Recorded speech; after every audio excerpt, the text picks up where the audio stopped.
Hi guys, this is Starcraft and welcome to yet another Starcraft commentary. This is ASL Season 15, Round of 8, Match 4, Set 2, played between JyJ and Soulkey, and it's gonna be played on Heartbreak Ridge, the second set in the series. Very exciting first game, kind of unconventional, kind of out of textbook. Play between these two players, but nice low econ game to start. And now Heartbreak Ridge. This is not really my favorite map, but it's turned out that some really nice back and forth games has been played on this map between various players and various races. TvZ this time against the we have two kind of lanes that the players can exploit. They can go for backstab, they can go for circumvention, they can try to surround the enemy, and all those kind of crazy stuff. So let's see. JyJ is a red Terran located at the 11 o'clock position, and Soulkey is the blue zone located at the 3 o'clock position. And did you know that Heartbreak Ridge is a name of an actual place inside Korea? I didn't know about this. Of course, if you're Korean, you would know, but I think all of the foreigners, all of us, we don't know. So anyways, it's a place where we had a battle in the Korean War. So let me just read you some excerpt from the Wikipedia about this place, this battle here. So the Battle of Heartbreak Ridge was also known as the Battle of Wendergli, was a month-long battle in the Korean War which took place between September 13th and October 15th, 1951. After withdrawing from Bloody Ridge, funny, Bloody Ridge is another Starcraft map, so I guess if ever we get to see that map again, I'm just gonna read you an excerpt on the Bloody Ridge battle in the Korean War. But anyways, after withdrawing from the Bloody Ridge, the Korean People's Army (KPA) set up. Which side is that? That is the North Korea side. Yeah, exactly. So the North Koreans set up a new position just 1,500 yards away on a 7-mile long hill mass. If anything, defenses were even more formidable here than on Bloody Ridge. The Battle of Heartbreak Ridge was one of the several major engagements in the hills of North Korea, a few miles north of the 30th parallel, the pre-war boundary between North and South Korea, near Chowon. For the Chinese, this battle is often confused with the Battle of Triangle Hill, which occurred a year later. Yes, anyways, I think this battle took place after, if you know a little bit about Korean War history, I think initially the North Koreans started to attack and almost wiped out South Korea. Then South Korea launched a major offense, counterattack, and they pushed all the way across the 30th parallel, went all the way into North Korea territory, and did a lot of damages. But then the Chinese and the Russians started to help out the North Koreans to push back. So this happens in the later part of the war. But anyways, this battle is going to be slightly different than the other battles because a single vulture just completely crossed the 30th parallel via a nice trick there at the top right corner. And I've told you several times that on this map you can glitch stuff.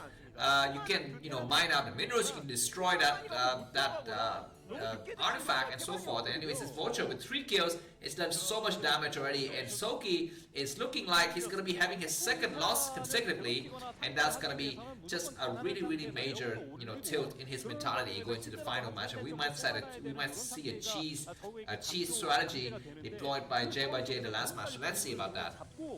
But anyways, if you look at the map of the Battle of Heartbreak Ridge, it kind of looked a little bit like this map. So let me just kind of show it to you. If you can have a little bit of time here, I guess I'm just going to show it to you in just a few seconds as the game goes on a bit. We have a couple of Hydralisks coming out to attack here onto the side of JyJ. Okay, looks like he's going to have to mount a couple of defenses with his bunker getting set up. There's a couple of Goliaths also in place, which is coming out to attack here.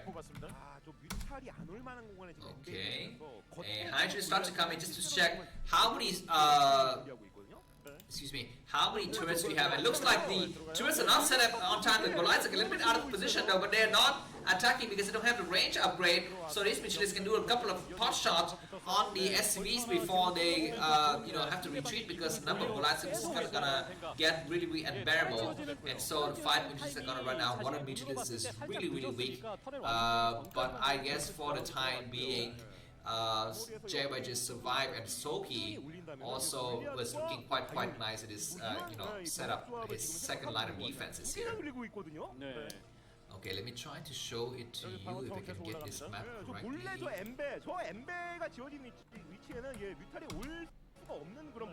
So we have.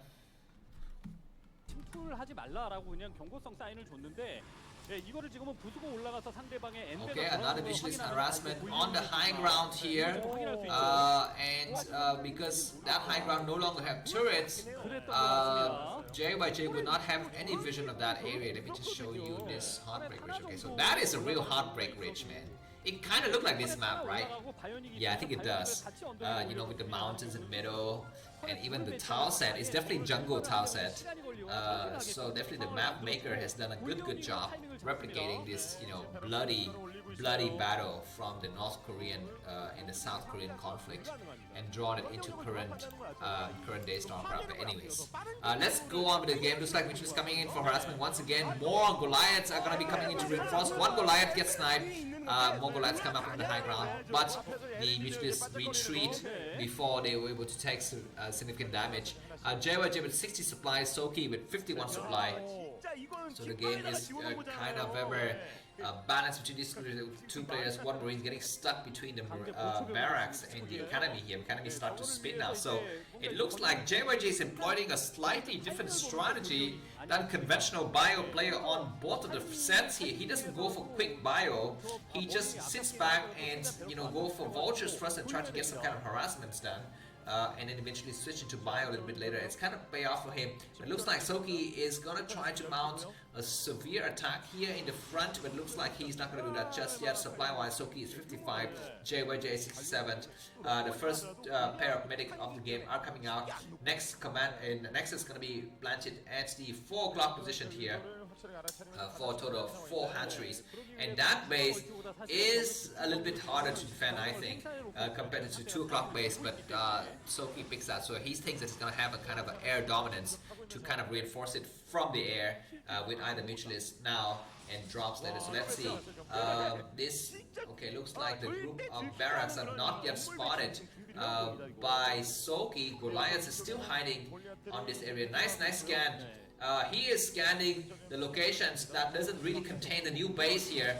So let's see if that's gonna make any kind of major difference. And SV got splash damage. Looks like major move out though from JyJ, and he's gonna have to face up against some stop lurkers on high ground here. Let's see if we have a science vessel in the area. I think they are stop lurkers.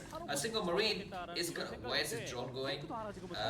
Oh my freaking god! This might be the biggest play of this year, because no science vessels are inside, and these Mutualists are still doing a lot of damage. If I was Soulkey now, I would stop the Mutualist harassment so that the ground army doesn't return home. Looks like we have some drones getting transferred to the new base, or some SCVs or drones or something like that.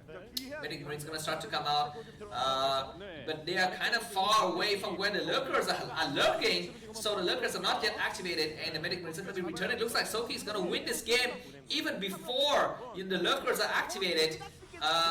Wow.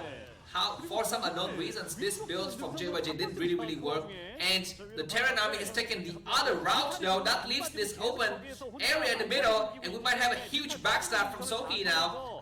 Looks like the Mutualists spot the Terran army moving out, so he's gonna try to turn around, and lurkers are attacking. That's gonna be the end. JyJ is gonna be losing the second set. There's no way he's gonna be able to come back without science vessels. Tanks alone is not good enough. Lurkers gonna get mixed in with the barracks here. No, getting on the high ground is probably a good idea. 2 lurkers on the high ground, 1 lurker inside the main, attacking even the turrets here. This single lurker though is gonna get sniped or not. No, he doesn't get sniped, and JyJ is too slow to use his scanner to take it out. SCVs are getting destroyed. He's got 2 scanners, need to attack with the Goliath, and he's gonna attack now. One of the Goliaths gonna sacrifice himself for the rest of the Goliaths to attack and take out the last of the lurkers, so that's okay. SCVs can resume mining, but huge counter offensive from Soulkey. He's even also gone up to Hive now. The other lurker is still inside the base, not doing any significant damage. the number of mutualists is kind of dwindling now. Tanks kind of walk out in the middle of nowhere. What the heck are you doing, JyJ? He's so clumsy with his armies. But this single lurker is still being very annoying in the back here. This reminds me of the game between Best and Action, also at Heartbreak Ridge, where Action just kept on keeping a lurker at 2 o'clock, and that lurker survived for 5 minutes, killing like 20 probes and 4 or 5 different attacking units. But now this really pesky lurker is gonna be falling. Mission is coming in just to help. Is he thinking he's gonna elevate out the single lurker or something? But it looks like that was not possible. And Soulkey with nice maneuver, always cutting the Terran army to not allow him to kind of go on the offensive. And where the first science vessel of this game, we don't see science vessel. Is JyJ just gonna fight without science vessels? Is kind of a new build that he's gonna prepare for this map or something? Because now he's gonna be coming in the front. He needs all of the scanners he can get. And if Soulkey knows what's good for him, he's gonna try to make his enemy waste his scanners, which is coming, trying to attack from behind, but not able to do a backstab. And yeah, Terran's gonna come in without detection whatsoever. Maybe he doesn't really need detection, I don't know. Let's see, the tank is here. Only one tank now, needs to kind of pull back. Yeah, Goliaths need to prepare and attack the mutualists. And lurkers need to attack, and the tank needs to get safe here. The tank is not getting pulled out, and so many lurkers are surrounding from all sides. But the left group of lurkers are not being used. But maybe it doesn't really matter. And JyJ is pushed back. JyJ is still with 82 supply. Soulkey with 79 supply. And why doesn't JyJ scan the bottom right? He doesn't have enough detection. Now only we have the first signs of the game comes out. Okay, he doesn't scan the bottom right because he's got an SV there. I remember about 5 minutes ago he got an SV there, so he knows exactly that his enemy's got a new base there. He just doesn't want to go there. Nice science vessels forcing the lurkers to kind of deploy and preemptive attack. Oh my god, tank's gonna get sniped though. One tank's gonna be lost there. The second tank, no, looks like the rest of the Terran forces pulled back just in time. We need to evade so many mutualists. That's a freaking ridiculous amount of mutualists. 11 mutualists. One tank's gonna get sniped. The science vessel's gonna get sniped. But Medic Marine is coming from behind and nice irradiate just in the right time, and slow reaction from Soulkey to damage almost all of his mutualists here. Another tank might get sniped in the back, but now we have 2 tanks in the area, but Medic Marines need to protect that tank at all costs. And looks like mutualists is going to be coming in, trying to snipe the tank. One more tank down though, and the mutualists are still alive. Lurkers preemptively being deployed here in the front. And where are the science vessels? We see the science vessels and they pull back. Science vessels is going to get sniped, I think. No, it survived for the time being. Tank needs to siege up now to push mutualists back, and the final amount is out. So Soulkey is having a much better deal this game than compared to the previous game. He's allowed to go to Definer. Well, I guess both games he's allowed to go to Definer, but this game his Definer is gonna have a slight advantage. With this single tank with 10 HP remaining might be the lifeline for JyJ here. More tank coming in from behind. And yeah, we have a Nidus Canal, but I don't know if that helps. We really need to have a Definer in the area for the time being, and lurkers are gonna move forward. I don't understand what is the purpose. I think, okay, he's gonna try to snipe the single tank and retreat, so that's a good idea, because he knew that tank was damaged from before. The second tank comes out to help, and yeah, that single tank is gonna eat away those units. And is Soulkey gonna be going for the counter attack? Oh, he's gonna try to save the base. He's gonna try to save the base. That's a good idea. So the rest of these Terran forces are toasted, guys. There's no way they're gonna get saved. And huge counter attack from Soulkey from the other side. And remember, on Heartbreak Ridge you have 3 ridges, 3 areas that you can cross. And looks like JyJ is gonna take the southern route, the middle route here, where Soulkey's going to take the north route, so the armies don't meet in the middle. And the Defiler is ready, getting to engage here. The first Plague or Dark Storm, I don't know. Looks like they tried to snipe the Defiler, but not successful. And more attack is coming in. Terran armies coming from behind to try to reinforce, scrambling to get into some kind of defensive positions, but no. Look at this Plague. Excuse me, this Dark Storm right on every single goddamn unit, and even on the SCV line. That's gonna be GG. And Soulkey is going to be moving on to the third game with a 1-1 draw here.